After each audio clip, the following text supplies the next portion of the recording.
શ્રી ગણેશાય નમઃ. નમસ્કાર દર્શક મિત્રો, ધર્મજ્ઞાનમમાં આપનું સ્વાગત છે. યોગીની એકાદશી, જેઠ વદ એકાદશી એટલે યોગીની એકાદશી. યોગીની એકાદશી ક્યારે છે? તો તારીખ 2 જુલાઈ 2024 મંગળવારે યોગીની એકાદશીનું વ્રત આપણે રાખવાનું. યોગીની એકાદશીનું વ્રત કરવાથી આપણા સનાતન ધર્મમાં કહ્યું છે કે પુણ્યની પ્રાપ્તિ થાય. એકાદશીઓ તો 1 મહિનાની 2 એમ પ્રમાણે 1 વર્ષની 24 એકાદશી આવે છે. તેમજ દર 3 વર્ષે એક અધિક માસ આવે છે, એટલે એ 2 એકાદશી પાછી, એટલે 24 ને 2 26, 2 અધિક માસની અને 1 વર્ષની 24. કોઈ પણ વસ્તુનું મહાત્મ્ય આપણા સનાતન ધર્મમાં તમે જુઓ, દરેક ગ્રંથમાં, ધારો કે ભગવદ્ ગીતા છે, ભાગવતજી છે, તો સૌથી પહેલું મહાત્મ્ય બતાવ્યું છે કે એનું મહત્વ શું છે. તો આ એકાદશીનું મહાત્મ્ય પણ આપણે જોઈશું કે આ એકાદશી કરવાથી શું ફળ પ્રાપ્ત થાય છે. બીજું એની કથા છે, એમાં પણ આપણે જોઈશું કે એને શું ફળની પ્રાપ્તિ થઈ હતી. કોઈ પણ એકાદશીમાં મહત્વની વસ્તુ છે વ્રત, જપ, તપ અને દાન. આ 4 વસ્તુથી આપણા પાપોમાંથી આપણને મુક્તિ મળે છે. કોઈ પણ કરેલું કર્મ એનું ફળ તો ભોગવવું જ પડે છે, પણ આ બધું કરવાથી નથી કહેતા કે કોઈ પણ મોટો જે આપત્તિ હોય એ થોડા વસ્તુથી એનું નિવૃત્તિકરણ થાય. આપણે કહેવત છે ને કે સોળીનો ઘા સોયથી સળે, એના જેવું થાય. ઉપવાસ એટલે ભૂખ્યું રહેવું એટલું નથી હોતું, ભગવાનની સાનિધ્યમાં રહેવું, સતત ભગવાનને આપણે યાદમાં રાખવા, સાત્વિક વિચારો રાખવા, આખો દિવસ સાત્વિક કર્મ કરવું. અત્યારે તો એવું છે કે એકાદશી કરતાં ઘણા લોકો નહીં 11 રસ કહે છે. 11 પ્રકારના રસ થાય તો એ 11 રસ કરી કહેવાય, પણ એવું નથી હતું. ભલે તમે જમો, ભગવદ્ ગીતામાં કીધું છે ને, અંદર જે હું બેઠો છું ને એને ક્ષીણ ના કરશો, એને બહુ તકલીફ ના આપશો. બહુ ભૂખ્યા રહેવાથી, બહુ જમવાથી, કોઈ પણ વસ્તુ ઉચિત, એ જે વસ્તુ લેવામાં આવે, ઉપવાસ કાં તો જમવાનું, કોઈ બી વસ્તુ છે, એ સમય પ્રમાણે આપણી શરીર સાથ આપતું હોય એ પ્રમાણે, નાના બાળકો, વૃદ્ધો માટે ખાસ શરીરનું ખાસ ધ્યાનમાં રાખવાનું. એટલે સાત્વિક વિચાર રાખો ને, પણ એ પણ ઉપવાસ જેવું છે. સાત્વિક વિચાર હોય, કોઈની નિંદા ન થાય, આપણું કર્મ સાત્વિક હોય. ભગવદ્ ગીતામાં દરેક વસ્તુ નથી કીધી કે સમપ્રમાણે અને શુદ્ધ મનથી. દરેકે વિનય, વિવેક આ બધું પાળવું જોઈએ. વિનય હોવો જોઈએ, કોઈ પણ વસ્તુમાં વિવેક હોવો જોઈએ.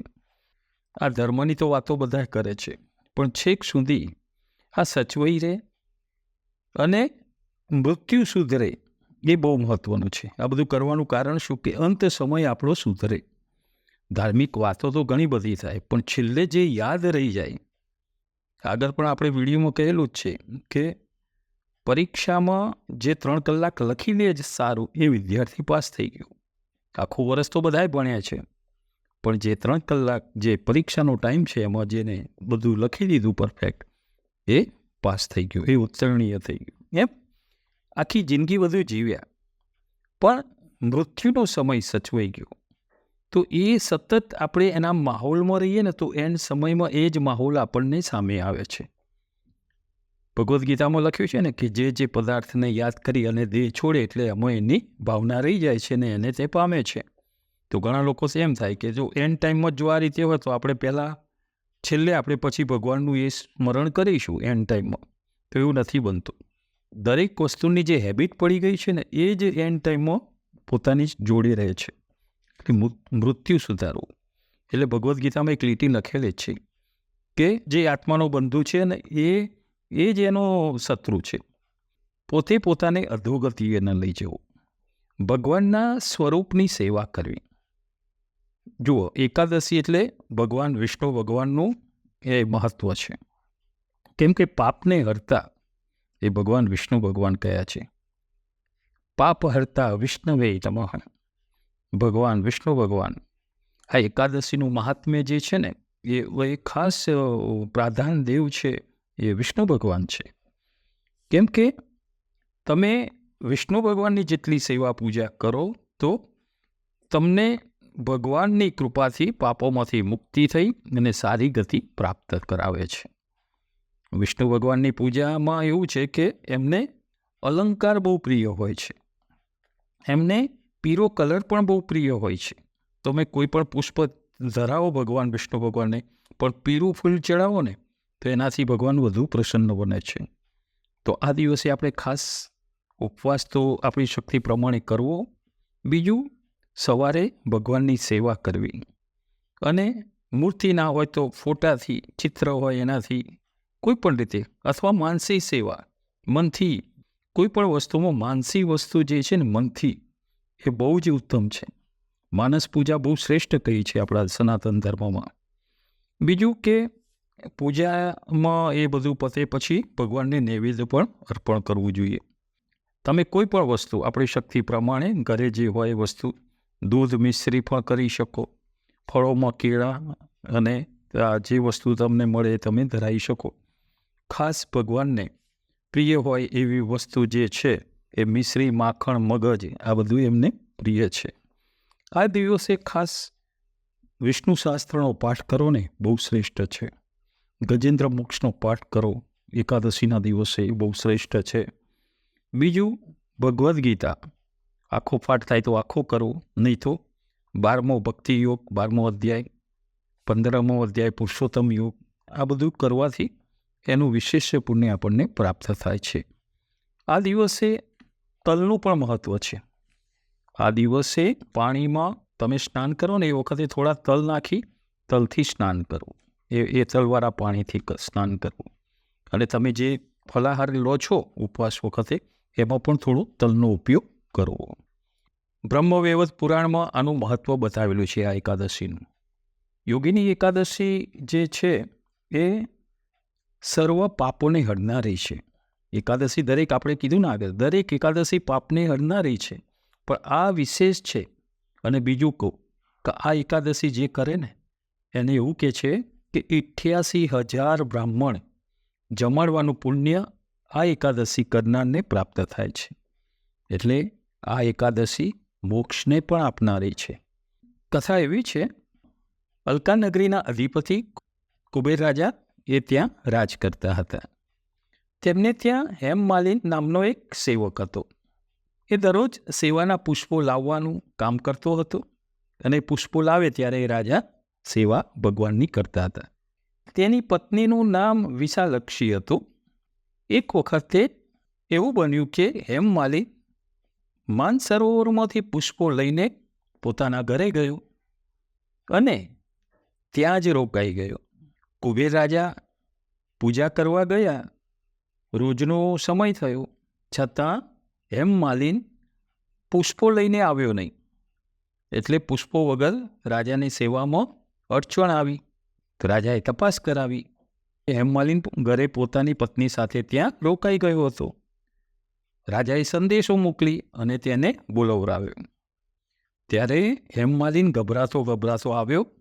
ત્યારે આ બધું જાણ્યું રાજાએ, ત્યારે કુબેર રાજાએ એને શ્રાપ આપ્યો કે સ્ત્રીમાં તું આસક્ત બનીને તે દેવનો મોટો અપરાધ કર્યો છે, માટે તું કુષ્ઠરોગી થા, તેમજ તને સ્ત્રીનો વિયોગ થાય અને સ્વર્ગમાંથી તારું સ્થાન પણ ભ્રષ્ટ થાય.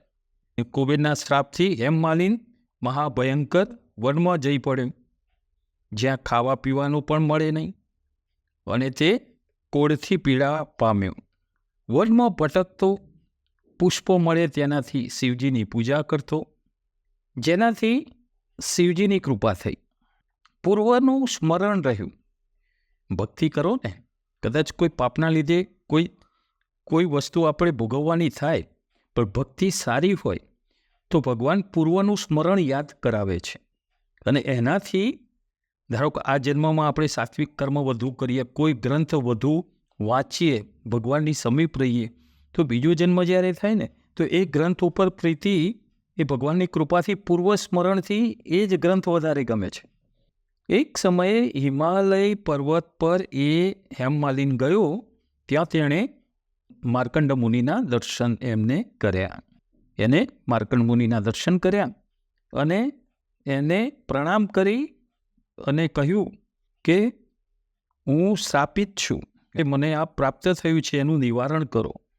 તેને શાપિત અને કોળવારો જોઈ માર્કંડ મુનિએ તેનું કારણ પણ પૂછ્યું. ત્યારે તેણે પોતે સઘળી હકીકત સાચે સાચી કહી સંભળાવી અને પાપમાંથી મુક્ત થવાનો અને આ વ્યાધિમાંથી મુક્ત થવાનો ઉપાય બતાવવા માટે હેમમાલિની જે હતો એને પ્રાર્થના કરી. ત્યારે માર્કંડ મુનિ એ કહ્યું કે તે મારા સામે દરેક વસ્તુ સાચે સાચી તું બોલ્યો છે, કોઈ વસ્તુ તે છુપાવી નથી. પાપ કબૂલવું ને એ પણ એક મોટી વસ્તુ છે કે મારાથી આ ગુનો થયો હતો. પુણ્યની વાતો બધાય આપણે કરી શકીએ, પણ પાપની વાતો કોઈ કરી શકતું નથી. એટલે મુનિ પ્રભાવિત થયા અને કીધું કે તે બધું સાચે સાચું સત્ય તું બોલ્યો છે મારી આગળ. આથી હું તને આ દુઃખમાંથી મુક્ત કરનાર ઉત્તમ વ્રત કહું છું. એમને એ મુનિએ હેમમાલિનીને જેઠવદી એકાદશીનું વ્રત કહ્યું કે યોગીની એકાદશીનું તું વ્રત કર, જેના પુણ્યના પ્રભાવથી તું આ કોળપણામાંથી મુક્તિ પામીશ. આ તને કોળમાંથી મુક્તિ અપાવશે અને તને આ શાપમાંથી પણ મુક્ત કરાવશે. તું શાપમાંથી પણ મુક્ત થઈશ. હેમમાલિન ઋષિને પ્રણામ કરી તેમના કહેવા પ્રમાણે યોગીની એકાદશીનું ખૂબ જ શ્રદ્ધાને ભાવથી ઉત્તમ વ્રત કર્યું અને તે વ્રતના પ્રભાવથી તેને તેનું દેવ જેવું રૂપ, એનું જે દેવ જેવું સ્વરૂપ હતું એને પ્રાપ્ત થયું. તેમજ એ જે જગ્યાએ રહેતો હતો એનું મૂળ સ્થાન એને પ્રાપ્ત થયું. જે પત્નીનો વિયોગ હતો એ પણ એ પુણ્યથી એ પત્નીનો મિલાપ પણ થયો. આ યોગીની એકાદશીનું વ્રત કરવાથી હેમમાલિનીને જે શાપમાંથી મુક્તિ અપાવી, તેમજ એનું જે સગળું જે ગયું હતું એ પુનઃ એને પ્રાપ્ત કરાવરાયું અને પત્ની સાથે મિલન પણ કરાવ્યું. આ એકાદશી શ્રદ્ધા ભક્તિ સાથે જે વ્રત કરે છે એના સઘળા પાપો ક્ષય થાય છે અને સારી ગતિ થાય છે. તેમજ આ એકાદશીની વ્રત કથા જે કહે અથવા સાંભળે ને એને પણ શ્રી હરિના ચરણોની પ્રાપ્તિ થાય છે. તો આ હતું યોગીની એકાદશીનું મહાત્મ્ય, એની કથા અને એ દિવસે આપણે શું કરવું એનું મહત્વ. નમો નારાયણ.